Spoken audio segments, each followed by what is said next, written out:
What's going on YouTube? You guys are probably familiar with a lot of my weapon build series. They are some of the most popular on YouTube. Now, historically, in the past, the flea market had a lot of restrictions on it, making it so if you wanted to make any custom weapon builds and you didn't have access to that weapon part from the trader, you were going to pay an exorbitant price, often 10 to 20 times what that attachment was worth from buying it from the traders. That would make something as simple as a gas block cost 100,000 rubles and make builds basically unviable unless you had the traders. That is a thing of the past, and now we can actually make weapon builds at level 15 with the flea market restriction removal. And instead of doing a level 2, level 3 trader build like I typically do, I've decided to make you guys a custom video based on flea market builds you can utilize that implore high tier ammunition that you can purchase from the flea market at a bargain, as well as high tier modifications. A lot of these weapons are close to meta weapons. Now you might ask, why are we not just utilizing meta weapons? And that is because there are still large premiums on some attachments that require annoying pain in the ass quests that are way into the quest line, and there just isn't enough being sold on the market yet. So I went ahead and aggregated these weapon builds on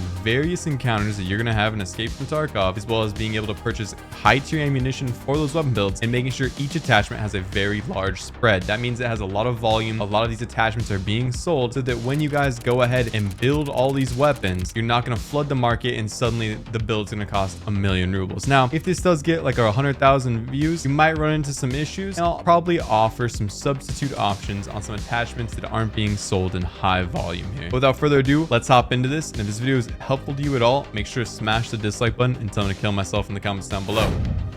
So when it comes to ammunition, there are some restrictions on the flea market, and if you didn't read the patch notes, let me just break it down for you. Basically, any ammunition that's under 42 penetration will be available on the flea market. Now, 42 penetration is enough to basically pen through level 4 plates on the first shot. So as soon as you hit level 14, if you're utilizing these builds and this ammunition, you're gonna punch through level 4 plates like it's no one's business. The ammunition that really stood out to me on these levels was 9mm AP and PvP. This was both sold at a large volume as well as a low price by all metrics, considering we don't have it unlocked yet. 545 BT, M856A1, that's the tracer round, so it has high penetration, and 762 PP. Those are the rounds that really stood out to me. There were some other rounds that looked good, however I couldn't give you guys solid builds to run with them, so maybe we'll save those for a later date. But all of our builds are going to revolve around those 4 ammunition types. Starting off with the HK416. For those of you 556 fans, the HK416 is the highest rate of fire 556 caliber weapon in the game, and a lot of people sleep on it. Now, you might think, why have I not chose to use the M4 here? And that's because the M4 attachments are going for exorbitant rates on the flea market right now. So why not just opt for the HK? Ever since they've gone ahead and lowered the recoil on it, this weapon is terrifying, especially when people don't have high tier armor yet. Thorax shots really hurt. If you can get those headshots, that's great, but the accuracy through volume on the HK here is going to give you a lot of stopping power. I suggest this on any medium to close range maps. You can go ahead and put a bigger optic on this, but outside of maybe just tapping and getting a quick headshot, 556 in the HK is not going to really do the trick for you here. Starting off with this base HK here, which we can get from the flea market, we're going to go ahead and remove some of these starting attachments here. So first and foremost, we're going to remove the bolt, the rear sight, as well as the barrel, the handguard, and the rear stock. You can also remove the battle grip, because we're not going to need that, or the 30 round stock HK steel magazines. And you can just go ahead and sell these back to your trader of choice that needs to get a little bit of spend up, and then we'll modify it from there. Now we're not left with a whole lot of this weapon build. We're going to start off with the barrel. So we're going to go for the 16.5-inch barrel, which is the second longest barrel, subsequently the second best recoil reducing barrel in the game. The reason we're not going for the full length barrel here is it weighs too much, and it's going to lower our ergo to the point where this weapon feels sluggish, and this will have plenty of recoil control. For a gas block, we're going to put on the standard low profile gas block for the HK. This is the only gas block available for this platform in Escape from Tarkov. And then for a handguard, we're gonna go for the Midwest Industries 9-inch M-Lock handguard. For attachments on your handguard, you're gonna want to put a 4.1-inch M-Lock mag pull rail, and then on that rail you're gonna want to put the RTM Osovitz P2 tactical foregrip. This gives us a good amount of recoil control while not giving us negative ergonomics and still being available at a great price point. For your other rail attachment, you're gonna want to get a 2.5-inch M-Lock rail, and I would personally recommend that you go ahead and strap on on the WMX 200 tactical flashlight, is it blinds players more, and it has a little bit tighter of a spread of your flashlight, which would be good as people aren't going to go ahead and get pre-fire information on you if you turn your flashlight on before peeking a corner, if that makes any sense. At the end of your barrel, you're going to want to combine a G-lock muzzle brake as well as an M4 SD-K suppressor. This gives us the best recoil reduction in the game while also not hitting us too hard in that ergonomics and weight department. Towards the rear of the gun, we're going to go ahead and slap on a pistol grip. Towards the rear of the weapon, we're going to go ahead and put on the Growl S. This is the best pistol grip in the game, and it's currently going for the same value that the trader sells it for, so it's an absolute bargain. And I'll have all the prices down below that things are being fleed for at the moment. Now these are rough averages and the prices can go up and down, just watch out for that, but I just don't feel like it's really valuable for me to say how much each attachment is, but I'll go ahead and tell you guys what the total price of the weapon build is. When it comes to buffer tubes, we are stuck with the HK stock buffer tube. There is no improved buffer tube options for this platform. We're gonna wrap that buffer tube with the AR-15 Magpul PRS Gen 3 stock. This is the best recoil reducing stock in the game, and we're still gonna have plenty of ergo and weight on the front end of the weapon to make up for these extra weight and recoil reduction on the back end of the weapon. For your magazine, I would strongly suggest run the 40 round magazines. They are a little bit heavier and they are going to tank your ergo a little bit, but this weapon shoots 850 rounds per minute. They may not seem like a big jump over the 800 rounds per minute of the M4. 30 round magazines just do not last, and 60 round magazines way too much, hit your ergonomics too much, and they're honestly a bit overkill if you have any sort of trigger discipline. So I would strongly recommend you run those 40 round magazines. In that magazine, we're going to run M856A1. This is a tracer round and an armor piercing round. If you can catch someone in the face or the head, it's going to do a tremendous amount of damage, but thorax will also put people down as long as they don't have a level 6 or level 5 front plates, and almost everyone in the game right now is running level 3 or level 4 front plates. It's just a good habit though to just aim at that neck and upper thorax area, let your recoil carry you up into those headshots and get a good center mass shot. For the carry handle, I recommend the AR-15 Daniel Defense Grip and Rip charge handle. I think this is kind of a funny name on a side note if you guys know anything about Rip and Dip, the skate brand, but currently the better charging handles that give one more ergo, we're going for like 50,000 rubles on the flea market, and it's just not worth that price point. Now you can put any optic you would like on this. Personally, I would recommend just something like the hollow sight, like the XSP3-0. It's going for a fair value on the flea market right now, and this isn't really the best like mid to long range weapon. Anything that escapes like that 1 to maybe 4x range is not going to be it's not going to be an ideal spot to engage anyone with this HK416, but this is the full HK416 build, and if you want this cheat sheet on this, you can go ahead and type in my Twitch chat !HK416. You can go ahead and type in my Twitch chat !Flea HK, and you will have this full weapon build. You can link to your friends or utilize it to build your own preset. Speaking about my Twitch channel, I want to talk about the sponsor of this video, and that's me. I'm trying to raise $1 million for St. Jude's this year, so if you want to come by, I know there's a current event going on where you gift subs, streamers, whatever, you get some sort of case. I don't give a fuck about that. Don't give me any money. Don't subscribe to me. If you just want to come lurk in my Twitch stream, I would really appreciate that as we try and raise $1 million for St. Jude. And I'm going to have prizes to give out to you guys. I'll unveil those soon, but I've been working really diligently to get the ball rolling on this for you guys. Up next, we have a Kalashnikov weapon for those of you 545 enthusiasts. This weapon has a lower rate of fire, but it's really easy to manage. And once again, it consistently puts people down. And that weapon is going to be the AK-12 chambered in 545, and we're going to put BT through this weapon. So starting with this base AK-12, you can go ahead and remove the rear sight as well as the stock,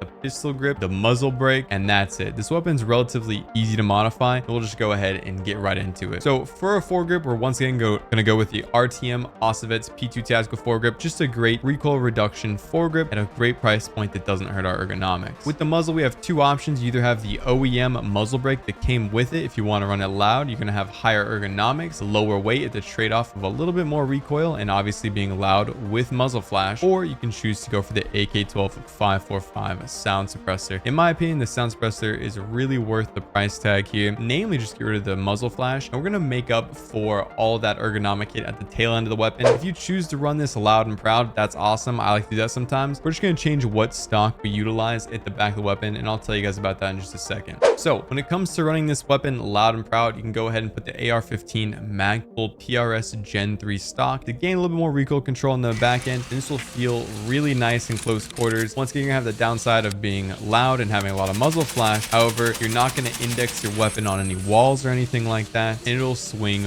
really nicely in your hands. If you don't know, ergonomics and weight do affect the weapon swing in your hands. How long it takes to pan. Once you're in game, go ahead and just like move your mouse fast across your screen and look how slow behind your weapon is. That's a direct metric of weight and ergonomics, and I try and build all my weapons so they're as close to having perfect ergo and weight as possible, so wherever your mouse is, your weapon will be.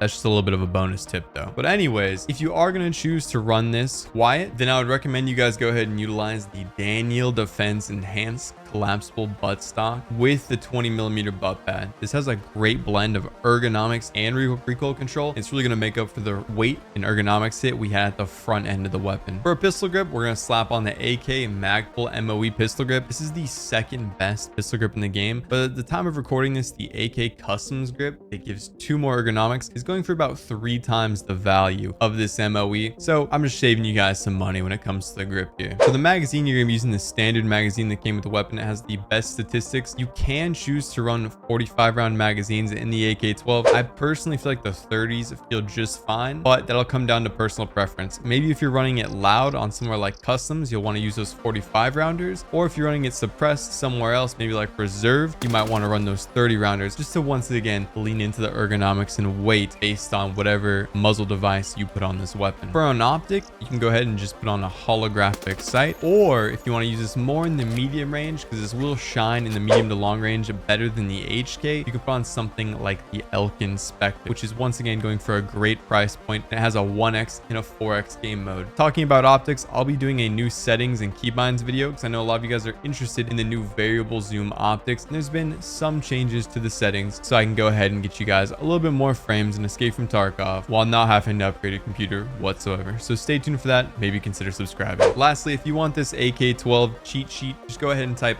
!Flea AK-12 in my Twitch chat. I can be offline and you'll get that cheat sheet to make your own preset. The link for that will be down below in the description. When it comes to DMRs, naturally you'd probably think of something like NATO, maybe in 308. However, we can't really get our hands on any good 308 ammunition on the flea market. So I've gone ahead and opted into making you guys a new DMR that has great MOA, semi-automatic, and it puts players down. And I don't think you'll guess what it is. It's actually the OPSKS, as we can chamber 7.62 by 39 PP ammo, and this will consistently put players down. Just like the AK-12, it's not too difficult to modify. Just make sure you start with the UAS modified version of the OPSKS you see on screen right now. Is modifying it into this will be a lot more of a pain in the ass. We can just purchase this at a low price point. You can actually barter this from mechanic for 3 weapon parts and mechanic level 2, and then we're gonna go ahead and operate off that. First things first, you can just take the pistol grip off and also take the internal magazine off. There's not a terrible amount to do to this weapon. All we really need to go ahead and do is get a muzzle brake on. You're gonna need the W20032_1 muzzle brake. It's a weird name, but that's the muzzle brake adapter you need so that you can slap on the DTK-4M sound suppressor. This sound suppressor combo is only going for 50,000 rubles right now, which is an absolute steal, and it is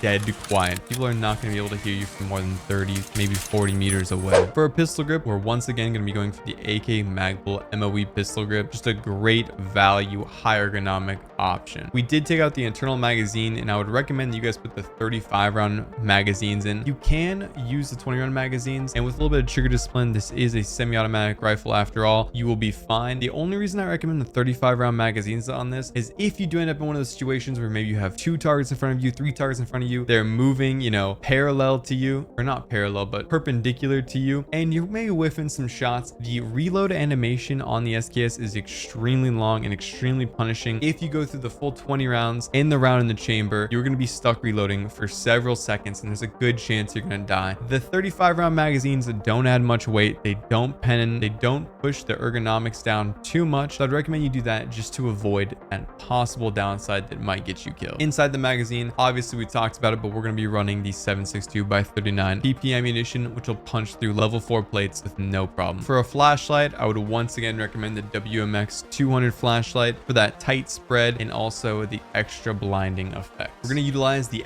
SAG AK dovetail side mount mounted to your already existing dovetail so we can get a bigger optic on this rifle. When it comes to optics with this weapon, I would personally suggest the Elkin But if you like a little bit more zoom, you could go for something like the Burris with a 30mm housing. But that'll wrap up your OP SKS build. A lot of people sleep on this. If you want to utilize a DMR at a low level, give this a try. You will not be disappointed. And once again, you can type !Flea SKS in my Twitch chat to get this cheat sheet. For our last weapon, we have something close quarters. Maybe you're just running from tech store to tech store on interchange. You're going reserve, underground the bunker, or you're going factory. For that, we're going to run some 9x19. And the reason we want to utilize this is we can get our hands on the AP 6.3 ammunition or even PvP Black Tip, the best armor piercing 9mm ammunition on the flea market. Now, for the other weapons, I recommended specifically one type of ammunition, but for this, you can use either of those. Maybe consider top loading some PvP so you have high pen at the start, and then bottom loading some AP 6.3 underneath it to give you the upper hand. But let's get into modifying this vector. First and foremost, we can go ahead and just remove the vector folding stock, the Glock 9 magazine, and the front barrel. Now, this weapon only comes with a 5-inch barrel, but because we're men, we like to round up a little bit. So we're going to go for the 6-inch barrel, and we're going to tell her it's a 7 or an 8. For a muzzle, you're going to slap on the Osprey 9 sound suppressor. This is only 20,000 rubles and is the best in slot ergo and recoil reduction sound suppressor, and it just looks kind of cool too. That's just an added bonus. At the rear of the weapon, we're going to make this nice and easy. We're going to go for the vector non-folding stock adapter, and inside of that, we're actually going to go ahead and utilize a stock that you probably haven't seen used much before. That is the Ace SOCOM Double Star Gen 4 stock. If you combine this with the Ace recoil pad, you're going to get the combinations of a very meta buffer tube, stock, and butt pad in a nice convenient package at a cheap price. And this weapon doesn't really need the extra 1 or 2 points of recoil you might get from spending way more rubles. When it comes to magazines, I would recommend you run the 50 round drum and maybe some 33 round backup magazines. Maybe you want to run 2 50 rounders, 2 33 rounders. Maybe you only want to run 50 rounders. This will be up to personal preference. And inside of that drum, I would recommend you top load that black tip ammunition, followed up underneath with AP 6.3 ammunition. For a foregrip, once again, we're going to go with the RTM Ozavets P2 tactical foregrip. You guys already know, I've said it a million times. We're going to throw on a side rail here, and once again, just put on that WMX 200 tactical flashlight so our enemies can't see shit and smash their monitors. We're going to leave on the front sight and the rear sight just to get the extra ergonomic bonus, and I would just recommend the